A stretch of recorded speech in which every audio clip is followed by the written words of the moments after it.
আসসালামু আলাইকুম বন্ধুরা। দেশ বিদেশ দূর দূরান্ত থেকে যে যেখান থেকে দেখছেন সকলকে মাহমুদুল হাসান আরিফ ইউটিউব চ্যানেলের পক্ষ থেকে স্বাগত জানাচ্ছি। বন্ধুরা, ভিডিও শুরুতে একটা কথা বলে দেই, প্লিজ অনেক পরিশ্রম করে এই ভিডিওগুলো আপনাদের জন্য বানাই, ঘেটে ঘেটে তারপরে এই ভিডিওগুলো আপনাদের জন্য বানাই। আপনারা দয়া করে একটি লাইক করবেন এবং একটি কমেন্ট করবেন।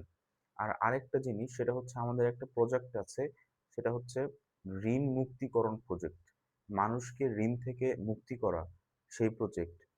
এই প্রজেক্টে আপনারা আমাদের যে হোয়াটসঅ্যাপ নাম্বার আছে, এই হোয়াটসঅ্যাপ নাম্বারে যোগাযোগ করবেন অথবা সরাসরি আপনারা বিকাশের মাধ্যমে আপনারা এই প্রজেক্টে যুক্ত হতে পারেন। বিকাশ নাম্বারের মাধ্যমে। বিকাশ নাম্বারটি আমরা আমাদের যেই ডেসক্রিপশন আছে সেই ডেসক্রিপশনে দিয়ে দিব। চলুন আজকের যে টপিক, যে সময়ে মেয়েদের সেক্স করার চাহিদা বা যৌন চাহিদা বেশি থাকে। নারীর যৌন চাহিদা ছেলেদের ৪ ভাগের ১ ভাগ। এক্ষেত্রে কিশোরী এবং টিনেজ মেয়েদের যৌন ইচ্ছা সবচেয়ে বেশি। ১৮ বছরের পর থেকে মেয়েদের যৌন চাহিদা কমতে থাকে, ৩০ এর পরে ভালোই কমে যায়। ২৫ ঊর্ধ্ব মেয়েরা স্বামীর প্রয়োজনে যৌনকর্ম করে ঠিকই, কিন্তু একজন মেয়ে মাসের পর মাস যৌনকর্ম না করে থাকতে পারে কোনো সমস্যা ছাড়া। বন্ধুরা, এটা ব্যক্তি বিশেষে তারতম্য হতে পারে। দেখা গেছে আপনি বলতে পারেন যে আপনার ওয়াইফের প্রতি সপ্তাহে তার সাথে সেক্স করতে হয় বা যৌনকর্ম করতে হয়। এটা ব্যক্তি বিশেষে কি হয়, তারতম্য হতে পারে। এটা যখন আমরা কোনো প্রতিবেদনে পড়ি বা বইয়ে পড়ি বা কোরআন হাদিসে পড়ি, এটা হচ্ছে একটা একটা স্বভাবজাত বা একটা অভ্যাসগত একটা যেই বিষয় আছে সেটা তুলে ধরা হয়। কিন্তু এটা কিন্তু ব্যক্তি বিশেষে অনেক কিছু পরিবর্তন হতে পারে। ধরেন, কেউ মিষ্টি একটু বেশি পছন্দ করে, কেউ একটু কম পছন্দ করে। কেউ গরুর গোশত বেশি পছন্দ করে, কেউ একটু কম পছন্দ করে। কেউ মুরগির গোশত খায় বেশি। কেউ মুরগির গোশত ছাড়া থাকতে পারে না, আবার কেউ মুরগির গোশত একদম পছন্দই করে না। তো এই হচ্ছে কিন্তু বিষয়।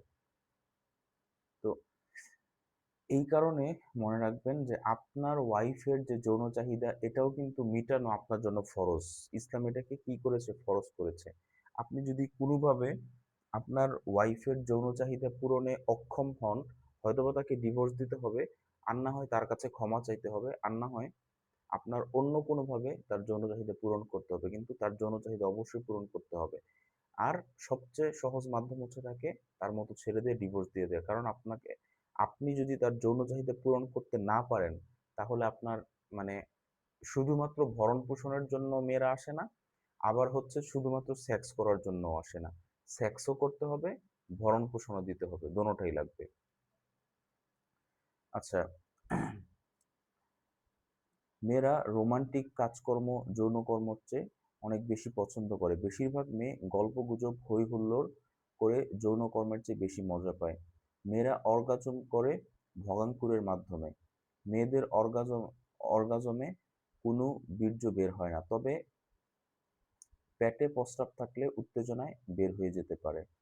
ভগাঙ্কুরের মাধ্যমে অর্গাজমের জন্য সেক্সের কোনো দরকার নেই। যোনিতে প্যানিস ঢোকালে মেয়েরা মজা পায় ঠিকই, কিন্তু অর্গাজম হওয়ার সম্ভাবনা 1% এর চেয়েও কম।